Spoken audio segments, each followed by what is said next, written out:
राधे राधे भक्तों, बड़ों का आशीर्वाद लेना कई कारणों से महत्वपूर्ण माना जाता है, जिसमें बड़ों के अनुभव और ज्ञान का सम्मान करना, सकारात्मक ऊर्जा आकर्षित करना और आध्यात्मिक जुड़ाव महसूस करना शामिल है। कहानी के रूप में ये भावना अक्सर नई शुरुआत करते समय या मुश्किल समय में होती है, जहाँ बड़ों के चरण छूने से उनका स्नेह और अनुभव हम तक पहुँचता है और हमें ऊर्जा मिलती है, जैसे कोई शक्तिशाली स्रोत हो। जब कोई व्यक्ति किसी नए काम को शुरू करता है, तो उसके मन में उत्साह और डर दोनों होते हैं। ऐसे में जब वह अपने किसी बुजुर्ग के पैर छूता है, तो बुजुर्ग उन्हें प्रेम और स्नेह से आशीर्वाद देते हैं। उस आशीर्वाद में न केवल उनकी दुआएं होती हैं, बल्कि उनके जीवन के अनुभव और ज्ञान का सार भी होता है। यह आशीर्वाद एक कवच की तरह काम करता है, जो उसे मुश्किलों से बचाता है और उसे सही राह दिखाता है।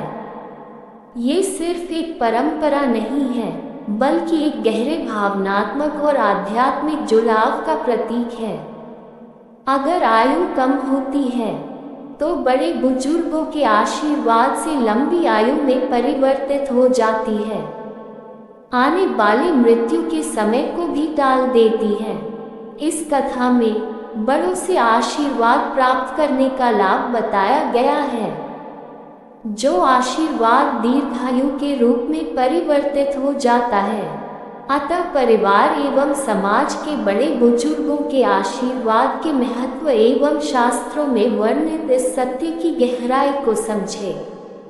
पद्म पुराण के अनुसार जो व्यक्ति ज्यादा कर्म कांडों पर न जाकर साधारण जीवन व्यतीत करते हुए सदाचार और परोपकार के मार्ग पर चलता है, तो उस व्यक्ति को भी पुराणों का पूर्ण फल मिलता है तथा वह दीर्घजीवी हो जाता है। इससे जुड़ी एक कथा भी प्रसिद्ध है। भृगु के पुत्र मुष्किंदु की कोई संतान नहीं थी। तब उन्होंने जंगल में जाकर अपनी पत्नी के साथ कठोर तपस्या की, जिसके परिणाम स्वरूप उनके यहाँ एक पुत्र का जन्म हुआ। उन दोनों ने उस बालक का नाम मार्कंडेय रखा। जब मार्कंडेय 5 वर्ष के हुए, तब मुष्किंदु की कुटिया में एक दिन एक सिद्ध योगी आए।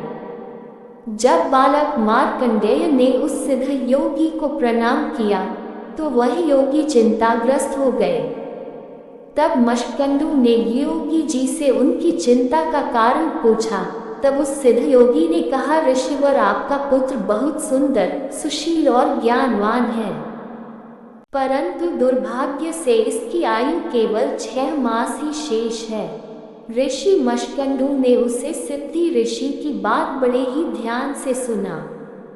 तत्पश्चात उन्होंने अपने पुत्र मार्कंडेय का यज्ञोपवीत संस्कार करवाया और उसके नियम ही बताए। फिर अपने पुत्र से बोले, तुम्हें अपने जीवन में जो भी बड़ा मिल जाए, तुम उन्हें प्रणाम करना। अपने पिता की आज्ञा मानकर बालक मार्कंडेय परिचित अपरिचित जो भी उन्हें मिलता, जो उनसे आयु में बड़ा होता, उन्हें वह प्रणाम जरूर करते थे। धीरे धीरे समय बीतता गया और 6ठा महीना आ गया। जब बालक मार्कंडेय की मृत्यु में 5 दिन का समय शेष रहा, तो संयोगवश सप्तऋषि उधर से ही जा रहे थे। बालक मार्कंडेय ने सब सप्तर्षियों को प्रेम पूर्वक पैर छूकर प्रणाम किया। तब सप्तऋषियों ने बालक मार्कंडेय को आयुष्मान भवः वत्स का आशीर्वाद दिया।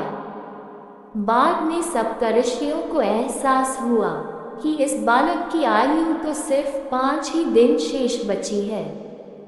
तब सप्तऋषि सोचने लगे कि ऐसा क्या किया जाए कि हमारी बात झूठ ही ना हो, क्योंकि आयु, कर्म, वित्त, विद्या एवं निधन, इन 5 का निर्धारण सृष्टि के रचयिता कहे जाने वाले ब्रह्मा जी शिशु के गर्भ में ही रहने पर निर्धारित कर देते हैं। इसलिए सप्तऋषि ने सोचा, इस बालक की आयु तो ब्रह्मा जी ही बढ़ा सकते हैं। तब सप्तऋषि बालक मार्कंडेय को लेकर ब्रह्मा जी के पास पहुँचे। अपने नियमानुसार बालक मार्कंडेय ने ब्रह्मा जी को विनयपूर्वक प्रणाम किया। सृष्टि के रचयिता ब्रह्मा जी ने भी आयुष्मान भव कहकर बालक मार्कंडेय को दीर्घायु होने का आशीर्वाद दिया।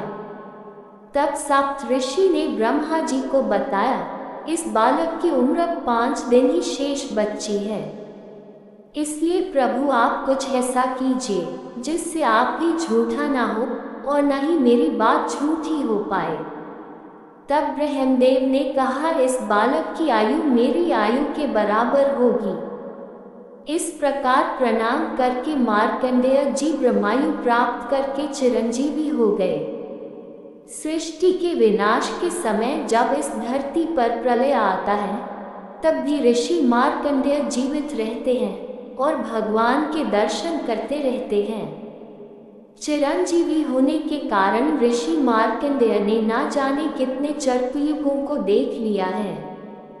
दुर्भाग्य को दूर कर सौभाग्य का सृजन करता है। आशीर्वाद विद्वानों, तपस्वियों तथा बड़े बुजुर्गों के आशीर्वाद में अद्भुत फलदायिनी शक्ति होती है, जो एक गुप्त मानसिक कवच की तरह सदा हमारे साथ रहती है। जिस प्रकार लोहे का बना हुआ कवच युद्ध में व्यक्ति के शरीर की रक्षा करता है, उसी प्रकार विद्वानों और तपस्वियों का दिया हुआ आशीर्वाद दुर्भाग्य को दूर कर सौभाग्य का सृजन करता है। बड़ों का आशीर्वाद मतलब ईश्वर का आशीर्वाद होता है, क्योंकि बड़े हमारे शुभ चिंतक के साथ हमारे जीवन को लेकर चिंतक होते हैं। माता पिता और बड़े बूढ़े जिनकी हम संतान हैं, कोई भी कार्य इनके आशीर्वाद से जल्द ही पूर्ण हो जाते हैं। इसलिए बड़ों का आशीर्वाद उतना ही जरूरी होता है जितना पूजा पाठ रोज दिनचर्या की जरूरतें होती है। जो हमारी नई पीढ़ी है इस बात को समझने में सक्षम नहीं है। इस कथा को ज़्यादा से ज़्यादा शेयर करें, लाइक और सब्सक्राइब करें, इसलिए ये कथा सभी तक पहुंच सके। धन्यवाद। राधे राधे।